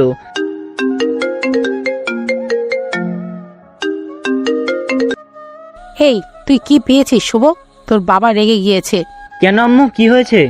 আজও তুই বৌমাকে তার পিতার বাড়ি না নিয়ে গিয়ে কাজে চলে গিয়েছিলি কেন? তোর বাবা তো রেগে আছে। আমি তো তাকে বলছি ফ্রি সময় একদিন নিয়ে যাব, আবার সেও রাজি হয়েছে। তাহলে আবার বারবার রাগ হবে কেন? তুরির মা বাবা ফোন করেছিল, বিয়ে হয়ে গিয়েছে 2 দিন হয়ে গিয়েছে, এখনো বৌমাকে নিয়ে বাপের বাড়ি যাওয়ার প্রয়োজন মনে হলো না তোর? আরে আম্মু, সে তো বললো ফ্রি সময়ে নিয়ে যেতে। না বলে উপায় আছে? তুই তো বৌমাকে কথায় কথায় ধমক দিস। খুব নেতা হয়ে গিয়েছিস তো বিয়ের পর দেখছি। সেই ভয়ে বৌমা তোর সব কথা শুনছে। তোর কপাল ভালো, এমন নরম মনের মেয়েকে বউ হিসাবে পেয়েছিস। অন্য মেয়ে হলে দেখতিস এতক্ষণে মারামারি হয়ে যেত। আচ্ছা, তোমাদের বৌমা ভালো আর আমি খারাপ, এবার তো খুশি? খুশি। আগে বল, বৌমাকে নিয়ে কখন যাবি বাপের বাড়ি? আগে বাড়ি তো আসতে দাও। যাও, আগামীকাল সকালে নিয়ে যাব, তাকে বলে দিও। আসার সময় তুরির জন্য কিছু নিয়ে আসিস, কেমন? আচ্ছা, দেখা যাক। বলে ফোন কেটে দিলাম। দুপুরে আর বাসায় আসলাম না। রেস্তোরাঁয় দুপুরে খাবার খেয়ে নিলাম। সারাদিন কাজকর্ম করে রাতে আসার সময় শাহী মোগলাই নিয়ে বাসায় আসলাম। আম্মু দরজা খুলে হাতে ব্যাগ দেখে খুশি হলো। মা বাবা ও ভাই বোনের গুলো আম্মুর হাতে দিয়ে আমি আমার ও তরির 2টো মোগলাই নিয়ে রুমে চলে গেলাম। রুমে গিয়ে দেখি তরি কম্বল গায়ে দিয়ে শুয়ে টিভি দেখছে। আমায় দেখে উঠে বসলো। আমি ফ্রেশ হয়ে বিছানার উপরে গিয়ে বসলাম। আপনাকে খাবার দিব ভাইয়া? আপনি খেয়েছেন? না, আপনাকে খাবার দিয়ে তারপর আমি খাবো। আপনাকে কি খাবার এখন দিব? এখন আর ভাত খাবো না আমি, আপনি খেয়ে নেন। আপনি না খেয়ে থাকবেন সারা রাত? না, ওই ব্যাগ খুলে দেখুন 2টা মোগলাই আছে। একটা আপনি খাবেন আর একটা আমায় প্লেটে দিন। ওই একটা খেলে আমার পেট ভরে যাবে। তরি উঠে গিয়ে মোগলাই বের করে আমার একটা প্লেটের উপর সাজিয়ে দিয়ে সাথে সস দিয়ে আমার হাতে দিল। আরেকটি নিয়ে রুম থেকে বের হতে লাগলো। আপনি আবার কোথায় যাচ্ছেন? মায়া আপুকেও দিতে চাচ্ছি। এত ভালো মায়ার ভাবিজান হতে হবে না আপনাকে। মায়াকে আমি দিয়ে এসেছি, আপনি ওটা একাই পুরোটা খেয়ে নেন, ওটা শুধু আপনার। সেও প্লেটে সস নিয়ে আমার পাশে এসে বিছানার উপর বসে খেতে লাগলো। এত হেসে হেসে মোগলাই খেয়ে লাভ নেই, আমি নিজ ইচ্ছা আপনার জন্য আনি নাই, আম্মু জোর করে আনিয়েছে। ও, আপনার জন্য আমায় আজ বকা শুনতে হয়েছে। কে বকা দিয়েছে আপনাকে? কে আবার? আম্মু আপনাকে আপনাদের বাসায় নিয়ে যায় নাই কেন তাই। ও, আপনার কি খুব যেতে ইচ্ছে করছে মা বাবার কাছে? তখন তাহলে বললেন যে ফ্রি সময় নিয়ে গেলেই হবে। ইয়ে মানে থাক, বুঝতে পারছি। আচ্ছা, খাওয়া দাওয়া শেষ করুন। আমার খাওয়া শেষ। তরির খাওয়া দাওয়া শেষ হওয়ার পর সে প্লেট নিয়ে রুম থেকে চলে গেল। আমি টিভি অফ করে শুয়ে পড়লাম। কিছুক্ষণ পর তরিও এসে আমার পাশে শুইল। শুভ ভাইয়া, একটা কথা বলি, রাগ হবেন না তো? ঘুরে গিয়ে তার দিকে তাকালাম, দেখলাম মায়াবীভাবে তার ডেবডেবে চোখে আমার দিকে তাকিয়ে আছে। কি বলতে চান বলুন? আপনি আমাকে পিতার বাড়ি নিয়ে গেলে আর কখনো নিয়ে আসবেন না ফেরত, তাই না? এমন ভাবে তাকিয়ে আছে, খুব মায়া লাগছে। আচ্ছা, দেখা যাক, যখনকার কথা তখন দেখা যাবে। আপনি সকাল সকাল রেডি হয়ে যাবেন, কিন্তু আপনাকে দিয়ে আমি আবার চলে আসব। তরি মন খারাপ করে চোখ বুজে ফেললো। আমিও অন্য সাইডে ঘুরে গিয়ে ঘুমিয়ে গেলাম। ভোরে তরি ডেকে উঠালো নামাজ পড়ার জন্য। সেও নামাজ পড়লো। সকালবেলা ঘুম থেকে উঠে গোসল করে নিলাম। তরিকেও রেডি হতে বললাম। 10টার দিকে নাস্তা করে বসে আছি তরির জন্য। কিছুক্ষণ পর তরি রুমে এসে বলল সে রেডি। তাকে নিয়ে গাড়ির কাছে গিয়ে বললাম গাড়িতে বসতে। এই যে তরি ম্যাডাম, আপনি পেছনের সিটে না বসে সামনে আমার পাশে বসুন। কেন ভাইয়া? আপনি পেছনে বসে থাকবেন আর আমি সামনে বসে ড্রাইভ করে যাব, তাই না? মানে অমন ভাবে কেউ দেখলে সবাই ভাববে আপনি হলেন আমার ম্যাডাম আর আমি ড্রাইভার। আমি আপনার বাড়ির নতুন জামাই হয়ে যাচ্ছি, ড্রাইভার না, বুঝলেন? আচ্ছা ভাইয়া, সামনেই বসছি। তোরই সামনে আমার পাশে বসলো। কেন জানি মেয়েটাকে আর দেখলে রাগ ওঠে না প্রথম দিনের মতো। কারণ তরিকে আজ হোক বা কাল হোক একদিন ছেড়ে দিতে বাধ্য আমি। আমাদের বাসা থেকে তরিদের বাসা 1 ঘন্টা গাড়ির পথ। অর্ধেক রাস্তা যাওয়ার পর তরি বলল, শুভ ভাইয়া, বলুন। একটা কথা বলে কিছু মনে করবেন না তো? গ্রামে যদি নতুন জামাই খালি হাতে যায় তাহলে অনেকে অনেক কিছু বলবে তো। মানে? আপনি আমাদের বাড়ির নতুন জামাই, যদি মিষ্টি না নিয়ে যান তাহলে প্রতিবেশীরা সবাই তো কানাকানি করবে। বলছি না আপনাকে আমি বউ হিসাবে মানি না, তাহলে আবার এত নতুন জামাই জামাই করছেন কেন? ভাই, আপনি খুব নেগেটিভ চিন্তা করেন। আমি কি বলছি আপনার বউ হিসাবে মানতে হবে, বইয়ের অধিকার দিতে হবে? মিষ্টি না নিয়ে গেলে আপনাকে সবাই খারাপ বলবে। আপনার মামাকে অনেকেই চেনে, সবাই বলবে ওনার ভাগ্নে কিপটে। কথা তো তোরই ঠিক বলছে। আপনাদের ওখানে নেই ভালো মিষ্টির দোকান? বাজারে একটা আছে মোটামুটি ভালো মিষ্টি। বাসা থেকে বের হওয়ার সময় এটা বললেন না যে মিষ্টি নিতে হয়? তাহলে শহর থেকে নিয়ে আসতাম। আমি তো ভাবছি আপনি হয়তো জানেন। আমি তো আগে অনেকগুলো বিয়ে করেছি, যে মিষ্টি নিয়ে যেতে হয় জানি, যত সব। আপনি হাসবেন না তো আমার সামনে, আপনার হাসি দেখলে আমার রাগ লাগে। তরি চুপ হয়ে গেল। তরিদের বাসায় যাওয়ার পথে বাজার থেকে মিষ্টি নিয়ে গেলাম। গাড়ি সাইড করার পর তরি গাড়ি থেকে নেমে দাঁড়িয়ে আছে। কি হলো, ওইভাবে মুখ খারাপ করে দাঁড়িয়ে আছেন কেন? বাসার মধ্যে চলুন। মানে মানে কি? কিছু বলতে চাইলে তাড়াতাড়ি বলুন। ভাইয়া, আপনি এখন আমাদের বাসায় আমায় রেখে চলে যাবেন, তাই না? আর জীবনেও আপনাদের বাসায় আমায় উঠতে দিবেন না, তাই না? কখন যে কি বলে উত্তর দেওয়াই মুশকিল। আচ্ছা, সেটা পরে দেখা যাবে বলে তরিকে নিয়ে বাসার মধ্যে ঢুকলাম। আমার শালিকা তোরা এসে তরিকে জড়িয়ে ধরলো। তোরা শালিকা খুব সুন্দরী, খুব ফর্সা। অবাক করার বিষয় হলো ওনারা এক বোন অনেক কালো, আবার এক বোন ফর্সা অনেক। বাসার মধ্যে যাওয়ার পর দেখলাম শাশুড়ি ভালোই আয়োজন শুরু করছে আমার জন্য খাওয়া দাওয়ার। যাওয়ার পরে ফল কেটে দিল, সাথে হালকা নাস্তা শরবতও দিলেন। গ্রাম হিসাবে দুপুরে অনেক কিছুর আয়োজন করছে। পোলাও, গরুর মাংস, রোস্ট, দই, বিভিন্ন রকমের সালাদ, সাথে কয়েক রকম মিষ্টি।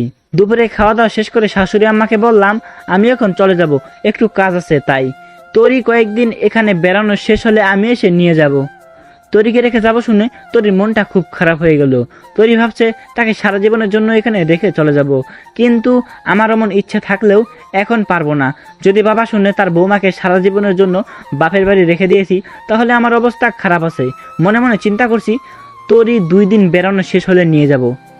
শাশুড়ি বলল এখন তো দুপুর, তাই বিকালে যেও বিশ্রাম নিতে বলল। ততক্ষণ মুরব্বী মানুষের উপর আর না বলতে পারলাম না, রাজি হয়ে গেলাম বিকাল পর্যন্ত থাকবো বলে।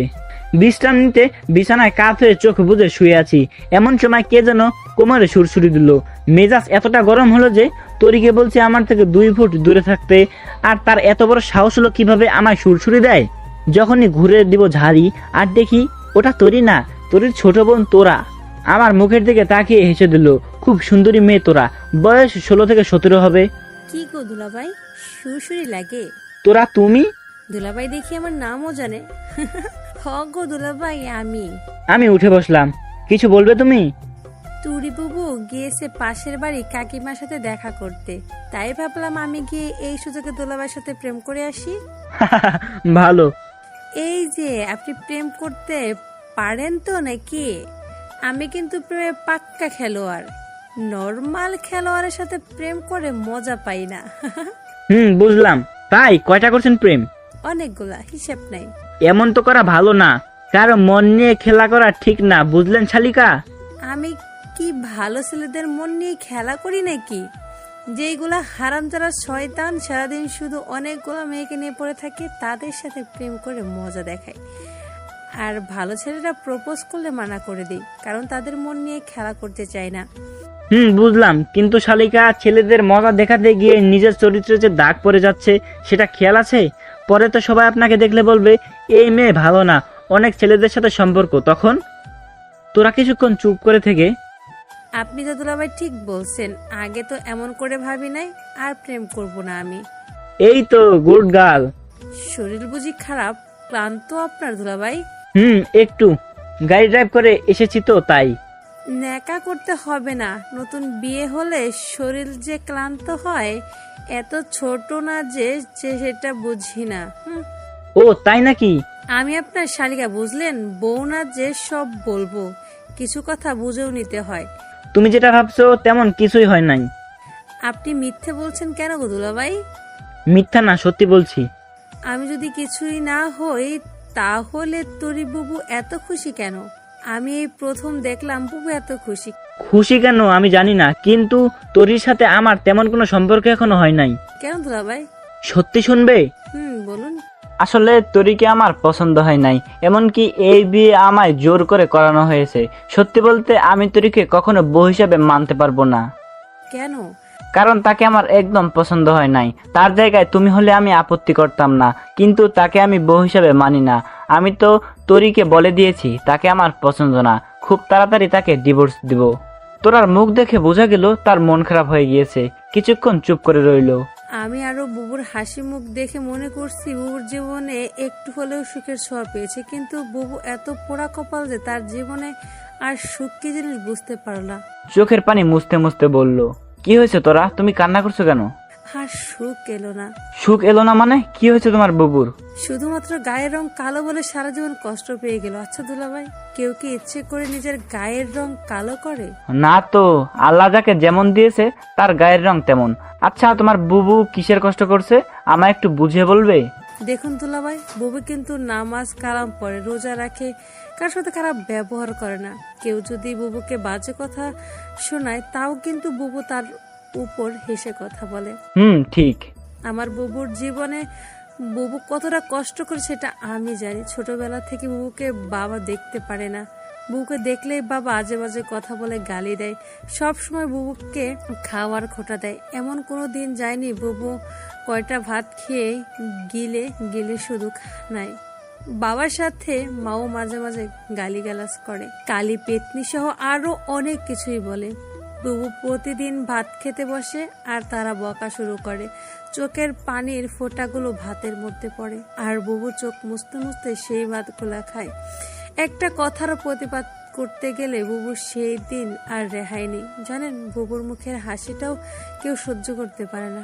কখনো একটু হাসি দিলেই এমন ভাবে কথা শোনায় আর কখনো হাসতে ইচ্ছে হয় না। তোর আর চোখ বেয়ে পানি গড়িয়ে পড়ছে। একটা মেয়ে এতটা কষ্ট নিয়ে কিভাবে হাসি মুখে বেঁচে থাকে? আমার দেখলে তোরই একটা হাসি দেয়, সেই কারণে আমি আরো তাকে ধমক দেই।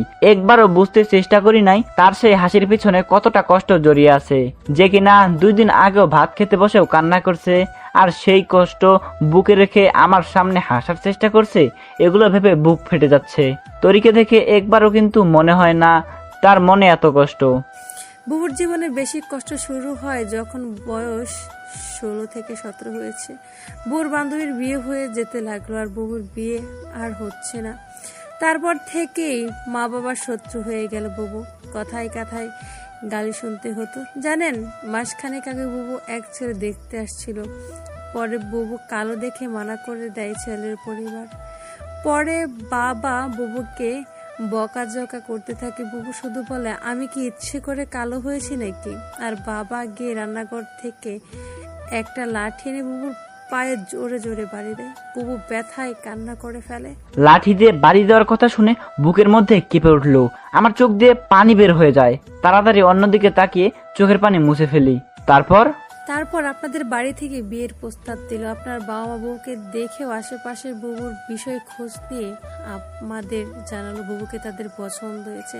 আমি তো খুব খুশি হয়েছিলাম সেই দিন। বাবা বউর সাথে এত খারাপ ব্যবহার করত, সব তা নিজের ইচ্ছেই না। আশেপাশের মানুষগুলো খুব খারাপ। সারাদিন আমাদের বাড়ি আসতো আর বুবুকে খোঁচা দিয়ে বলতো, যেমন এই কালো মেয়ের জীবনে আর বিয়েই হবে না সহ আরো কত কি। তারপর বাবা যেত মাথা গরম হয়ে আর বুবুকে বকাঝকা করত। এই থেকে বাবা আর বুবুকে ভালো জানতো না। ঠিক, প্রতিবেশী ভালো না হলে তো এমন কষ্ট ঝামেলা জীবনে আসবেই। আচ্ছা, আমার মা বাবা যখন বলল তাদের মেয়ে পছন্দ হয়েছে, তখন তোমার বুবু খুশি হয় নাই? বুবু তো শুনে অবাক হয়ে গিয়েছিল। অমন পরিবার বুবুকে দেখে পছন্দ করেছে, বুবু তো বিশ্বাস করতে পারছিল না। তারপর বিয়ের আগের দিন জানতে পারলো আপনার পছন্দ হয়নি বুবুকে। তারপর তোমার বুবু কি বললো? ওর মনটা খারাপ হয়ে যায়। আমায় বলে, যদি ভাগ্য করে আপনার বউ হয়ে ওই বাড়িতে যেতে পারে তাহলে যত কষ্টই হোক ওখানেই থাকবে। যদি আপনার পছন্দ না হয় তাহলে আপনাকে বলে আরেকটা বিয়ে করিয়ে নিতে। শুধু রান্নাঘরে একটা কাজের মেয়ে ভেবে জায়গা করতে হবে, কারণ তার আর বাবার প্রতি গালাগালি আর সহ্য হচ্ছিল না। একটা মেয়ে এতটা কষ্ট নিয়ে কিভাবে থাকে? আমার কথা আপনার বিশ্বাস হচ্ছে না, তাই তো? তা কেন হবে না? আমি একটা প্রমাণ দিতে পারি। কি? আমি যেটা বলবো সেটা করেন। কি? বুবুর কাপড় খুলে দেখবেন। নাউজুবিল্লাহ। আর দুলাভাই, সে তো আপনার বউ, দেখলে কি হবে? তোরা চোখের পানি মুছতে মুছতে হেসে দিল। তোরা দুষ্টুমি করো না, অন্য কিছু বলো। কাপড় খুলে দেখতে বলতে বুবু শুধু পিঠ থেকে ব্লাউজের হুক খুলে পিঠটা দেখবেন। কেন, পিঠে কি হয়েছে? আরো 2 বছর আগে এমন পাত্রপক্ষ বুবুকে দেখে মানা করে দেয়। মা বকাঝকা করার সময় বলেছিল যে এই শাকচুন্নিকে খুন্তি পুড়িয়ে ছেঁকা দেওয়া লাগবে। আমি মনে করছিলাম হয়তো রুটি বানাতে গেলে যেমন ছ্যাঁকা লাগে তেমন ছ্যাঁকা বলছে। আমি গিয়ে খুন্তি নিয়ে চুলোর মধ্যে দিয়ে পুড়িয়ে এনে বুবুর পিঠে ছ্যাঁক ধরেছি। সাথে সাথে জামা পুড়ে গিয়ে বুবুর পিঠের মাংস উঠে গিয়েছিল একেবারে অনেকখানি। তখনই তরি রুমে চলে এলো। তোরা চুপ হয়ে গেল। তরি কিছুক্ষণ আমাদের দিকে তাকিয়ে থেকে হেসে দিল। আমি মনে মনে চিন্তা করি, এতটা কষ্ট নিয়ে মেয়েটা কিভাবে যে মুখের মধ্যে হাসি রাখে। আর আমি আরো এতদিন এই হাসির জন্য ধমক দিয়েছিলাম তাকে। খুব মায়া লাগছে এখন তরির জন্য। শুভ ভাইয়া, আপনার জন্য কি নাস্তা আনবো? না, এখন কিছু খাবো না। আপনি কি এখন চলে যাবেন? আম্মাকে গিয়ে বলুন আজ আমি বাসায় যাব না, এখানেই থাকবো। তরির মুখ দেখে বোঝা যাচ্ছে মুখে হাসির ঝলক এলেও লজ্জায় ও আমার ভয়ে হাসতে পারছে না, কিন্তু অনেক খুশি হয়েছে বোঝা যাচ্ছে। আপনি ভাইয়া সত্যিই থাকবেন নাকি রাগ হয়ে বললেন? এই বুবু দুলাভাই যখন বলেছে এখানে থাকতে তো এখানেই থাকবে। এত সুন্দর শালিকা রেখে যে শালা চলে যায়, সে শালা হলো বলদ। হ্যাঁ, সেই দিন আর বাসায় আসলাম না। শালিকা আর তরির সাথে গল্প করতে করতে রাত হয়ে গেল। শালিকা আমার পাশে বসলেও তরি অনেক দূরে বসেছিল। হয়তো এখনো ধমক খাওয়ার ভয় পায়, হয়তো এখন আর ধমক দিব না তাকে, কারণ তার জন্য কেমন যেন মায়া লাগতে শুরু করছে। রাতে খাওয়া দাওয়া শেষ করে বিছানা করে দিল তরি। আমি গিয়ে খাটের উপর বসলাম। এখন কি হবে শুভ ভাইয়া? কেন, কি হয়েছে? এখানে তো 2টা কম্বল নেই, একটা লেপ আছে। এখন একটা দুজনের হবে কিভাবে? কেন, এক লেপের নিচে আমার সাথে থাকতে লজ্জা পান? আপনি যে বলছেন 2 ফুটের মধ্যে চলে আসলে ধাক্কা দিয়ে ফেলে দিবেন। যদি রাতে আপনার হাত পায়ের সাথে ছোঁয়া লেগে যায় তাহলে ধাক্কা দিবেন না তো? আচ্ছা, দিব না। আমার দূরে দূরে থাকলেই হবে। আমি শুয়ে পড়লাম। তরিও লেপ টেনে আমার পাশে শুয়ে পড়লো। আচ্ছা ভাইয়া, আপনি আজ আমার বোনের জন্য এখানে থেকে গেলেন তাই না? মানে? আমার বোন তো সুন্দরী, তাই আপনার পছন্দ হয়ে গিয়েছে, তাই আপনি আমাদের বাড়িতে আজ থেকে গেলেন তাই না? এই মেয়ে, আপনি কি আপনার বোনকে নিয়ে আমায় সন্দেহ করছেন? ইয়ে মানে, আপনি তো সুন্দরী মেয়ে পছন্দ করেন, আমার বোনও সুন্দরী। ইয়া আল্লাহ, আপনি দেখি আপনার ছোট বোনকে নিয়ে আমাকে সন্দেহ শুরু করছেন। বোন সুন্দরী হলে কেউ স্বামীকে নিয়ে সন্দেহ করে নাকি? ইয়ে মানে। চুপ, একদম চুপ। আপনি তাড়াতাড়ি ঘুমান তো। আপনি ঘুমালে আমার একটা কাজ আছে। আমি ঘুমালে আবার আপনার কি কাজ ভাইয়া? যেই কাজ থাকুক, আপনার কি? আপনাকে ঘুমাতে বলছি, ঘুমান। তরি ধমক খেয়ে অন্যদিকে মুখ করে চোখ বুঝলো। আমি তার কথাগুলো ভাবতে লাগলাম। প্রায় 1 ঘন্টা হয়ে গিয়েছে তরি ঘুমিয়েছে। তাহলে কি এখন দেখবো নাকি তরির পিঠে সত্যি পোড়া দাগ আছে কিনা?